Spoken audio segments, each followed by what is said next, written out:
గ్రామీణ ప్రాంతాల్లోని చిన్నారులకు సైన్స్ పట్ల ఆసక్తి పెంపొందించే దిశగా రాష్ట్ర శాస్త్ర సాంకేతిక శాఖ అధికారులు కృషి చేయాలని ఆంధ్రప్రదేశ్ ఉప ముఖ్యమంత్రి పవన్ కళ్యాణ్ ఆదేశించారు. తనకు కేటాయించిన శాఖలపై వరుస సమీక్షల్లో భాగంగా సంబంధిత శాఖ అధికారులతో సమావేశమయ్యారు.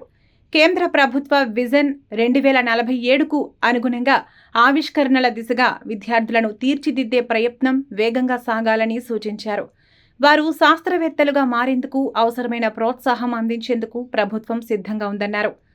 పిల్లలకు శాస్త్ర సాంకేతిక అంశాల్లో ఆసక్తి కల్పించడంపై ప్రణాళికాబద్ధంగా ముందుకెళ్లాలి. గ్రామీణ ప్రాంతాల్లోని చిన్నారులకు సైన్స్ అండ్ టెక్నాలజీ అంశాల్లో ప్రతిభ ఉంటుంది. దానిని వెలికి తీసేలా పెద్ద ఎత్తున వైజ్ఞానిక ప్రదర్శనలు నిర్వహించేందుకు సన్నద్ధం కావాలి అని ఆదేశించారు. వైజ్ఞానిక ప్రదర్శనలతో రాబోయే తరాల్లో సైన్స్ పట్ల మక్కువ పెరుగుతుందని చెప్పారు.